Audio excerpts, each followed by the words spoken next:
ఏ మనిషి ఇంట్లో ఈ 3 విషయాలు అంతరించిపోతే అతని జీవితంలో బీదరికం ఎప్పటికీ వదలదు. చూసేవారు, ఈ రోజు మాట సాధారణమైనది కాదు.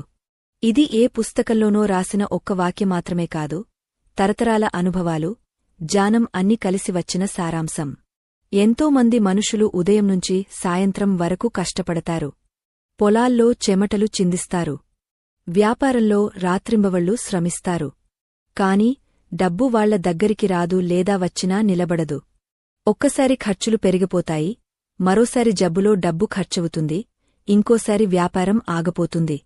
మనస్సులో ఒకే ప్రశ్న మెదులుతూ ఉంటుంది, కష్టపడుతున్నా కూడా ఇంట్లో సంపద ఎందుకు నిలబడట్లేదు? చాలాసార్లు మనిషి ఇది సమయం బాగాలేదు, కిస్మత్ సహకరించట్లేదు, గ్రహాలు సరిగా లేవు అని తనను తాను ఓదార్చుకుంటాడు. కాని నిజమైన సమస్య బయట ఏమీ లేదు, మన స్వంత ఇంటి లోపలే దాగ ఉంటుంది.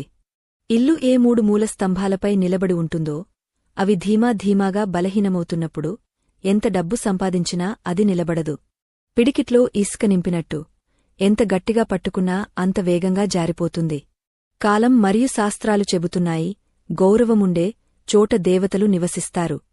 ప్రేమ మరియు ఐక్యత ఉండే చోట సంపద దేవత స్వయంగా అడుగుపెడుతుంది.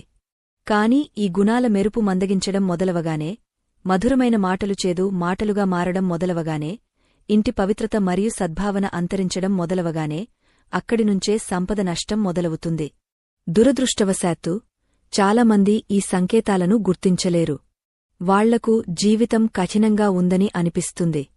కాని నిజమైన కష్టం ఏమిటంటే, ఇంటినుంచి ఆ 3 అవసరమైన అంశాలు కోల్పోయారు. గుర్తుంచుకోండి, ఈ 3 విషయాలు ఇంట్లో ఉంటే బీదరికం కూడా సంపదగా మారిపోతుంది. కాని ఇవి అంతరించిపోతే బంగారం కూడా చేతినుంచి జారిపోతుంది. కాబట్టి ఈరోజు మనసు శాంతంగా ఉంచి, దృష్టి కేంద్రీకరించి, ఆత్మద్వారాలు తెరచి వినండి. ఎందుకంటే ముందుకు చెప్పబోయేది కేవలం సలహా మాత్రమే కాదు, జీవిత నియమం. ఈ మాటలను హృదయంలోకి దించుకుంటే, ఆచరణలో తీసుకుంటే ఇంట్లో సుఖం నిలబడుతుంది, సంపద నిలబడుతుంది, సంపద దేవత దయ కూడా శాశ్వతమవుతుంది. కాని చూసేవారు, ముందుకు వెళ్లడానికి ముందు మీకు ఒక అత్యంత గంభీరమైన విషయం చెబుతాను. మన పురాతన ధర్మ గ్రంథమైన గరుడ పురాణంలో స్పష్టంగా చెప్పబడింది, ఏ కథ అయినా లేదా ఏ సీఖ్ అయినా దాన్ని మధ్యలో వదిలేస్తే అది కేవలం జ్ఞానం నుంచి వంచితమవడం మాత్రమే కాదు, అది పాపం శ్రేణిలోకి వస్తుంది. ఎందుకంటే అర్ధంతరంగా మిగిలిన కథ మనసులో సందేహం, భ్రమ, అర్ధసత్యం మిగిల్చుతుంది.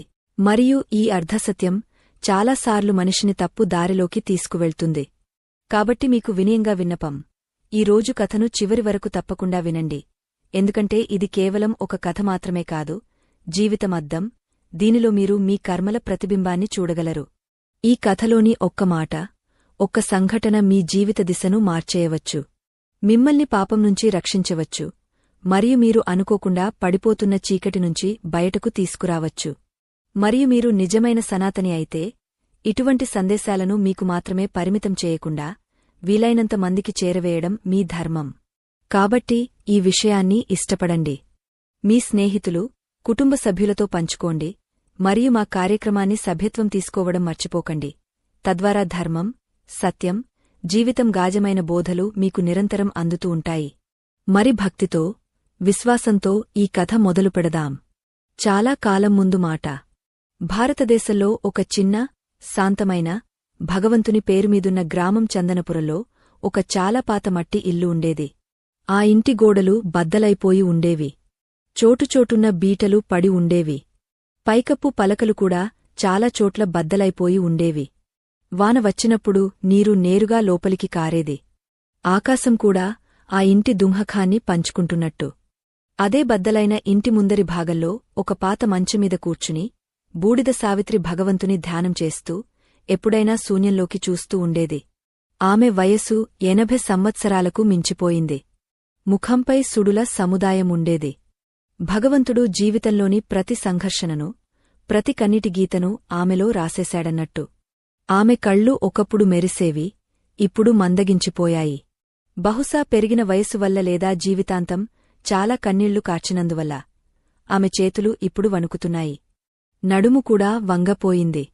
కాని రోజూ సూర్యుడు ఉదయించకముందే లేచి నిద్రలేవడం ఆమెకు పూజలా అలవాటు. ఆమె ఆంగణాన్ని, ఇంటిని పేడతో అద్దేది. ఆ స్థలం కేవలం మట్టిది కాదు, ఆమె మందిరమన్నట్టు. ఆ బద్దలైన ఇంట్లోనే ఆమెకు అపారమైన అనురాగం కనిపించేది. అదే ఆమె ప్రపంచం. అదే భగవంతుడు ఇచ్చిన జీవితం. గ్రామస్థులు ఆమెను ప్రేమతో సావిత్రి అత్త అని పిలిచేవారు. ఆమెను ఒంటరిగా మంచంపై కూర్చుని చూసినప్పుడు మనసులో ప్రశ్న లేవేది. జీవితంలో ఇంత సంపాదించినది ఈరోజు ఇంత ఒంటరిగా ఎందుకు? కాని ఆమె ఒంటరితనంలో ఒక పొడవాటి అతీతం దాగ ఉండేది. త్యాగం, మమత, మరియు ఒక తల్లి విశ్వాసంతో నిండినది. చాలా సంవత్సరాల ముందు ఆమె జీవితం ఇలా లేదు. ఒకప్పుడు ఆ ఇంట్లో నవ్వులు మారుమోగేవి. దీపంలాంటి వెలుగు కూడా ఉండేది.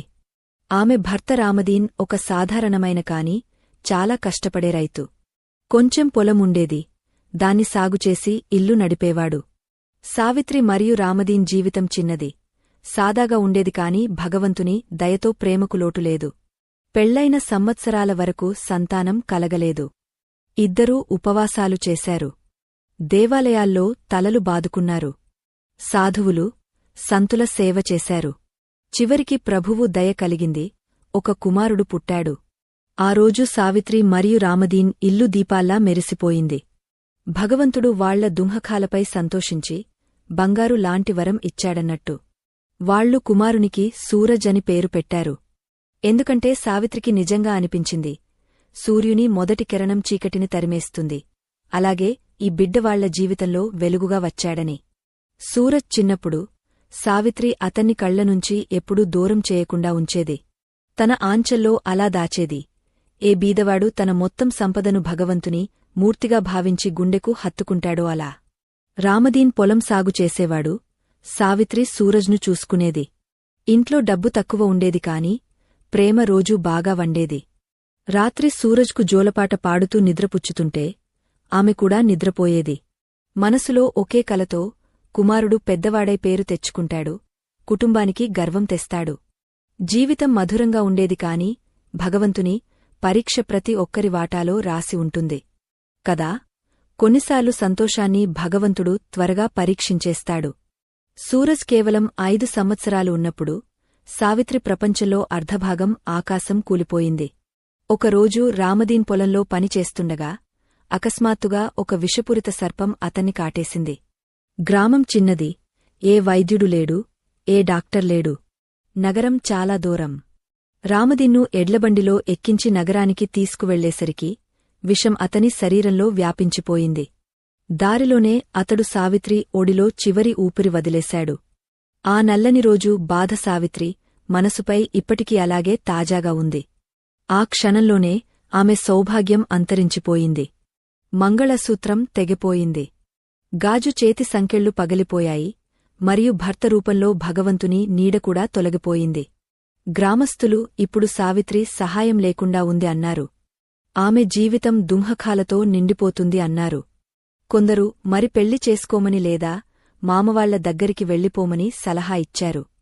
కాని సావిత్రి తన 5 సంవత్సరాల సూరజ్ను చూసింది. అతని మాసూం కళ్ళు, అతని ఉనికి ఇప్పుడు ఆమెకు సహాయం. ఆమె మనసులో భగవంతుని సాక్షిగా వ్రతం తీసుకుంది, ఇల్లు, ఈ మట్టి, తన భర్త జ్ఞాపకాలను ఎప్పుడూ వదలదు. అక్కడినుంచే సావిత్రి సంఘర్షం అసలు అధ్యాయం మొదలైంది. సమాజంతో పోరాటం, బీదరికంతో పోరాటం, కిస్మత్తో పోరాటం, మరియు ఇవన్నీ మధ్య భగవంతునిపై అచంచలమైన విశ్వాసం. రామదీన్ వెళ్ళిపోయిన తర్వాత ఇంట్లో సంపాదించేవాడు ఎవరూ లేడు. కొంచెం భూమి ఉండేది కాని ఒంటరి. స్త్రీకి సాగు చేయడం సులభం కాదు. కాని సావిత్రి వంగలేదు. ధైర్యం బంధించింది. తలపై పళ్ళు గట్టిగా కట్టి పొలంలోకి దిగింది. ఒకప్పుడు ఆంగనం దాటి అడుగుపెట్టని ఆమె ఈరోజు భగవంతుని పేరు తలచి మండుతున్న ఎండలో హలం నడుపుతోంది. గ్రామస్థులు కొందరు దయతో చూసేవారు, కొందరు తాకట్లతో. కాని సావిత్రి ఎవరి మాటలకు భయపడలేదు. ఆమెకు ఒకే పూజ, తన కుమారుడు సూరజ్ భవిష్యత్తు. అతన్ని భిక్షుకునిగా కాకుండా గౌరవమైన జీవితం ఇవ్వాలి. ఆమె రోజూ ఉదయం 4 గంటలకు లేచేది. ఇల్లు శుభ్రం చేసేది, పొయ్యి వెలిగించేది, భగవంతునికి నీరు సమర్పించి ప్రార్థన చేసేది, ఈ రోజు కూడా శక్తితో గడచిపోవాలని. తర్వాత మట్టి పొలాల్లోకి వెళ్ళిపోయేది. మధ్యాహ్నం సూర్యుడు అగ్నివర్షం కురిపించేవాడు కాని సావిత్రి అయినా చెమటలు చిందిస్తూ ఉండేది. కాళ్లకు పగుళ్లు పడేవి, అరికాళ్లు రక్తమోడేవి కాని ఆమె ఎదురుగా ఫిర్యాదు రాలేదు. కేవలం ఓ ప్రభువా శక్తి ఇవ్వు అని ఆమె ప్రార్థన. చాలా రాత్రులు ఇంట్లో భోజనం చాలా తక్కువగా ఉండేది. ఆమె కొంచెం పప్పు, 2 రొట్టెలు చేసేది. ముందు సూరజ్కు తినిపించేది. సూరజ్ అడిగితే అమ్మా నువ్వు తిన్నావా అంటే సావిత్రి నవ్వేది. కళ్లలో భక్తి వెలుగుతో మెల్లగా చెప్పేది, అవును బాబూ, నా కడుపు నిండిపోయింది. ప్రభువు నన్ను తృప్తి చేశాడు. నిజానికి సావిత్రి చాలా రాత్రులు తన వాటా రొట్టెను కూడా సూరజ్ పళ్ళెంలో వేసి తాను కేవలం నీరు తాగ నిద్రపోయేది. ఇది ఒక్కరోజూ మాట కాదు. సంవత్సరాలపాటు ఇదే ఆమె పూజ, ఇదే ఆమె వ్రతం. ఆమె తన కడుపు ముక్కను కోసి కుమారునికి తినిపించింది, తన వాటా సుఖాన్ని భగవంతునికి సమర్పించినట్టు. కేవలం ఒకే విశ్వాసం, ఒకరోజు ఈ మమత ప్రసాదం తన కుమారుని జీవితానికి వెలుగు ఇస్తుంది. సూరజ్ ధీమాగా పెద్దవాడవుతున్నాడు. సావిత్రి అతనికి తండ్రిలోటు ఎప్పుడూ అనిపించనివ్వలేదు.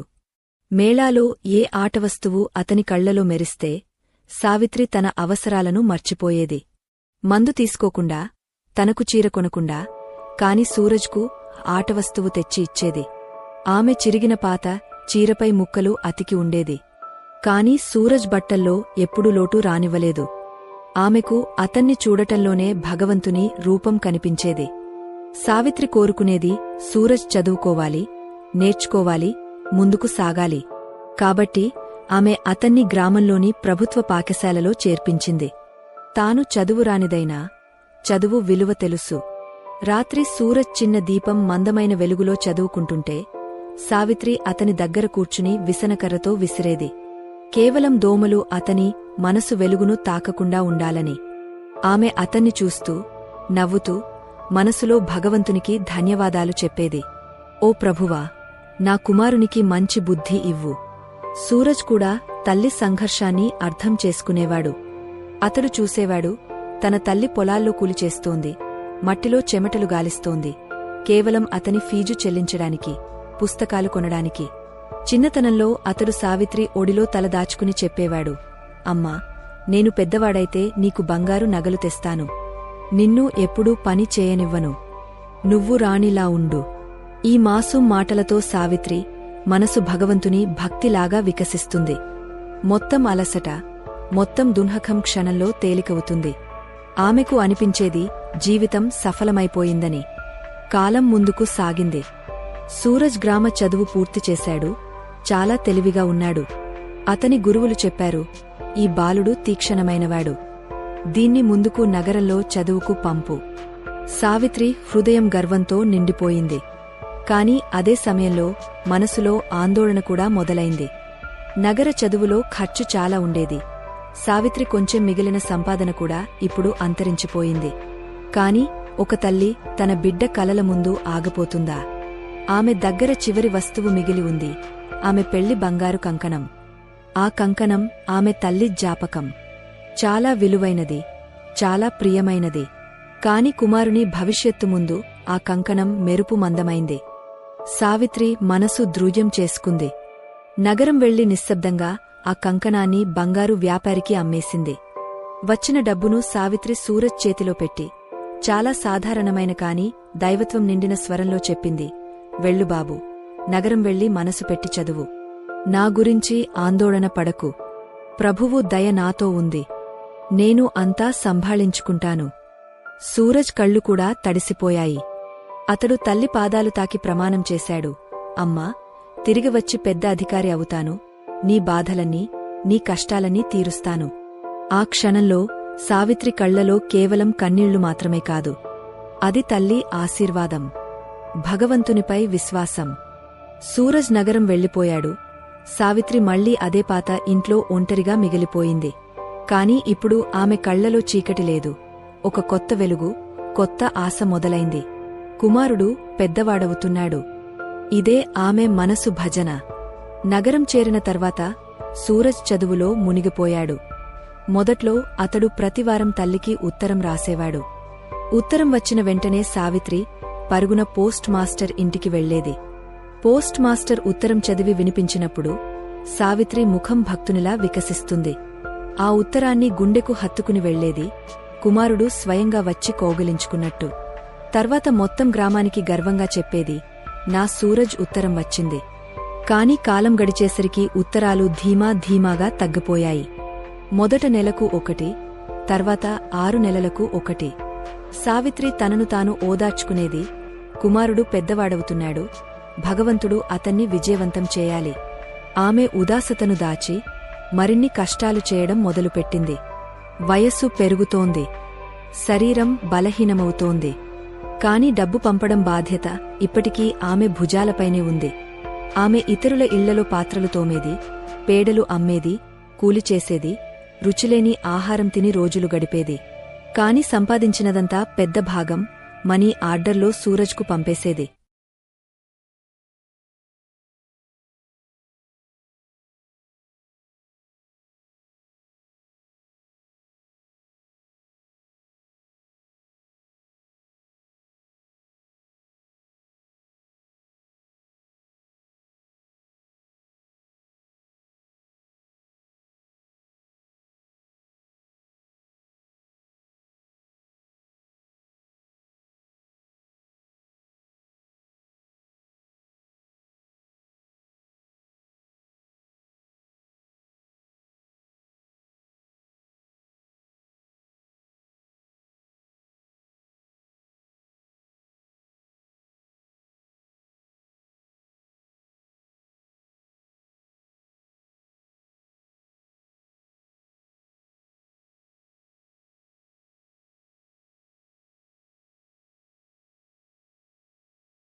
కనుగొన్నాడు.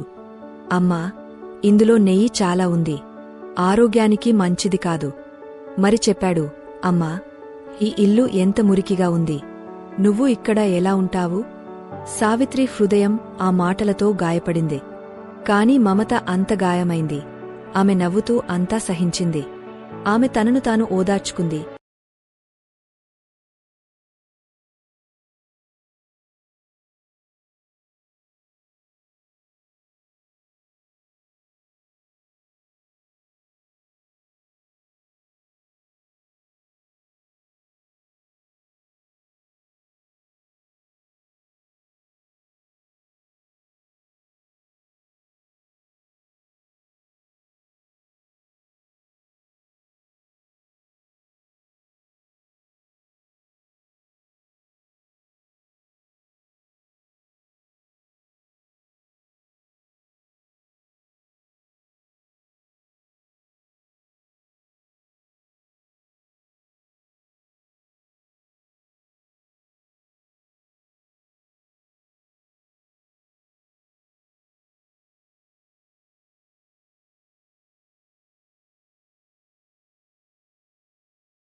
ప్రతి ఉన్ని దారంలో భగవంతుని పేరు కట్టేది.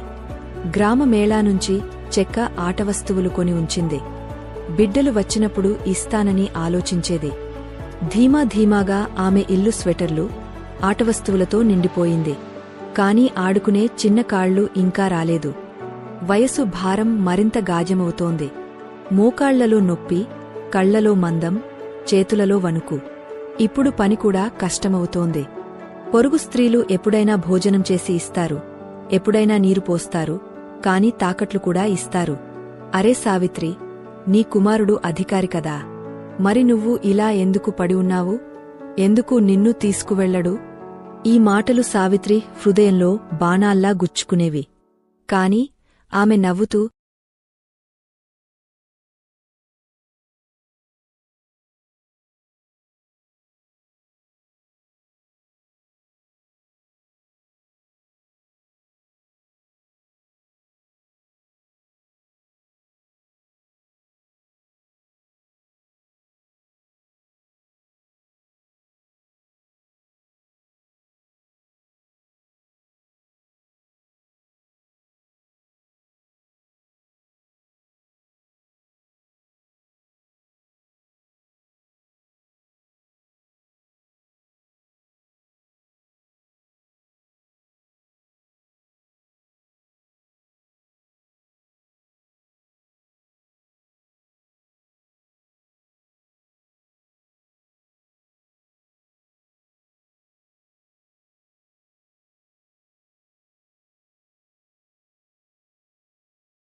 చెడిపోతుంది.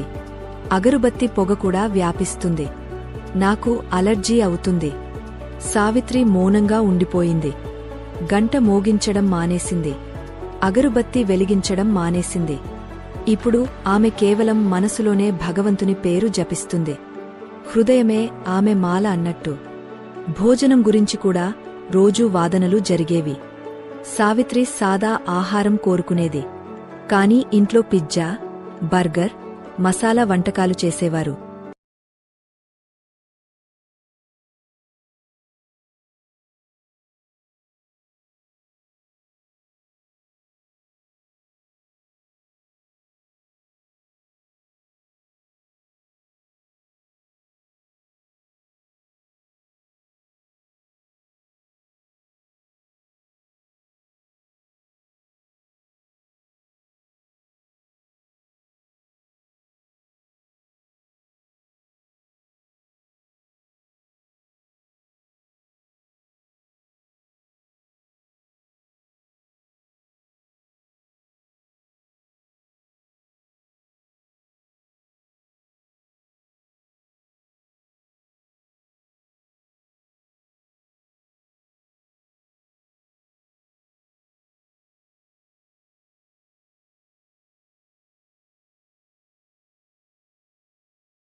దయతో ఆశ్రయం ఇచ్చాను.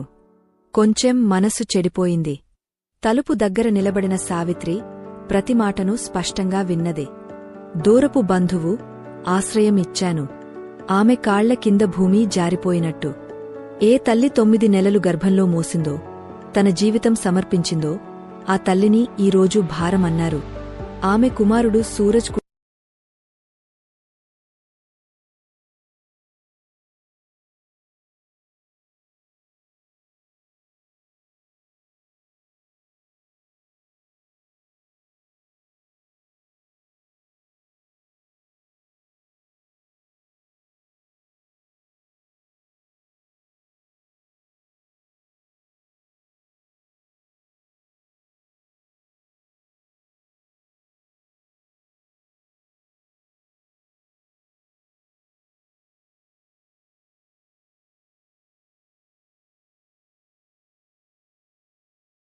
ఉండిపోయింది.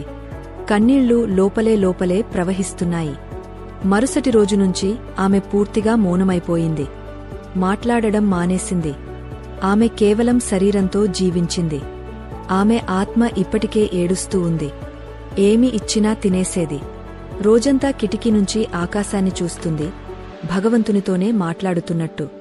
సూరజ్కు అనిపించింది, బుడ్డవేసు, అలా అవుతుంది. మరి అతడు ఓదార్చడానికి కూడా ప్రయత్నించలేదు. కొన్ని నెలల తర్వాత సుమన్ స్పష్టంగా చెప్పడం మొదలుపెట్టింది. అత్తమ్మ అశుభాలు వ్యాపిస్తున్నారు. వాళ్లను వృద్ధాశ్రమానికి పంపాలి. మొదట సూరజ్ తప్పించుకోవాలనుకున్నాడు కాని రోజురోజుకు మాటలు, తాకట్లు, తర్కాలు అంతా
సాహెబ్. అత్తా సాయంత్రం నుంచి కేవలం తలుపు వైపు చూస్తూ ఉన్నారు. వాళ్ల ఊపిరి మీ ఎదురుచూపులోనే ఆగపోయింది. సూరజ్ వణుకుతున్న కాళ్లతో లోపలికి వెళ్లాడు. మంచంపై పడుకుని ఉన్న తల్లి పూర్తిగా ఎముకల ఆకారం, ముఖంపై ఆక్సిజన్ మాస్క్, చేతులలో గుట్టాలు. ఆ తల్లి ఒకప్పుడు పర్వతంలాగా బలంగా ఉండేది. ఈ రోజు గుర్తుపట్టడం కూడా కష్టం.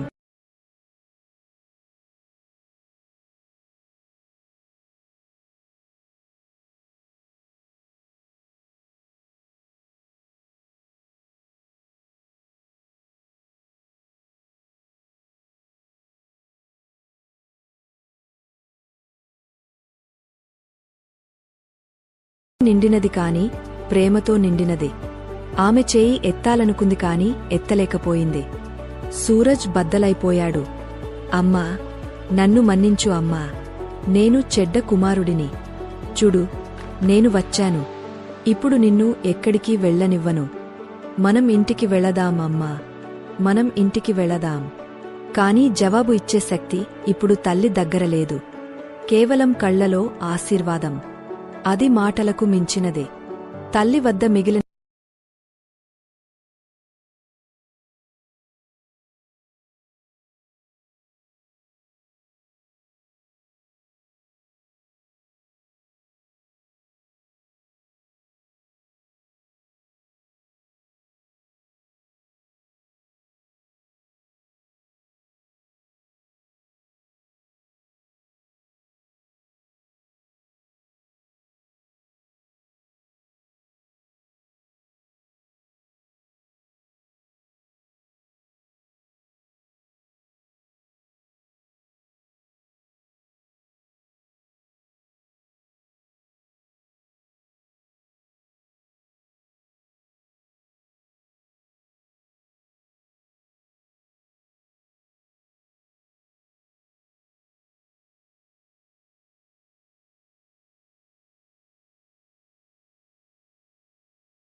ఇది విని సూరజ్ హృదయం వణికింది.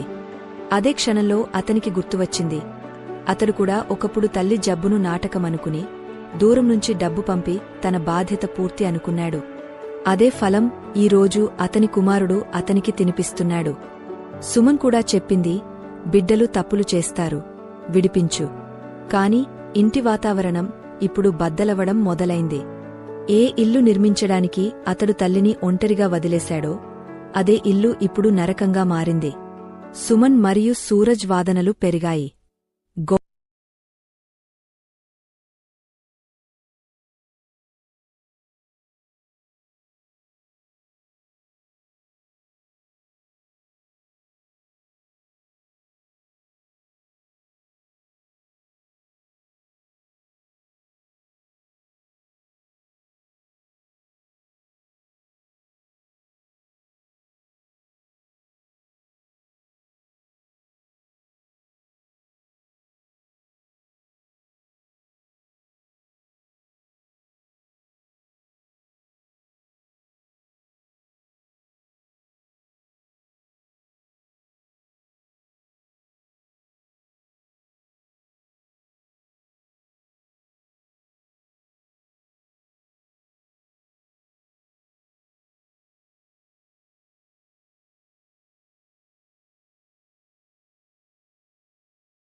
సంపద అలా అదృశ్యమవుతుంది, దీపం నూనె లేకుండా ఆరిపోయినట్టు.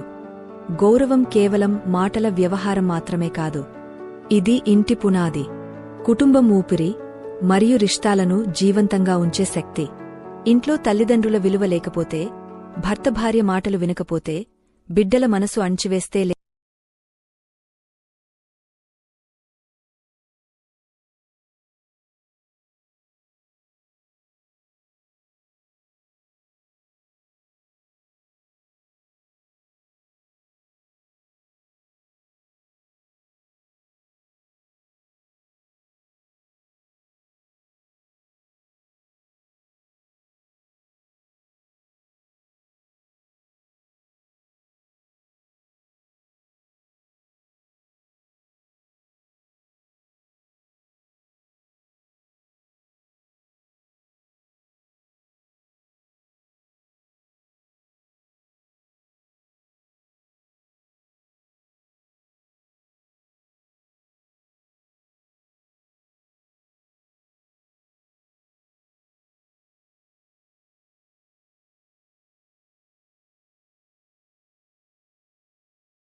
శాంతిని, సంపదను నిలబెట్టడానికి మార్గదర్శకాలు. ఈ మంచి మాటలు మీకు నచ్చితే ఇతరులతో పంచుకోండి, తద్వారా మరిన్ని మనసులు మేలుకుంటాయి. మరి ఇటువంటి హృదయస్పర్శమైన కథలు, జీవిత బోధలు నిరంతరం అందాలంటే మా కార్యక్రమానికి సభ్యత్వం తీసుకోండి.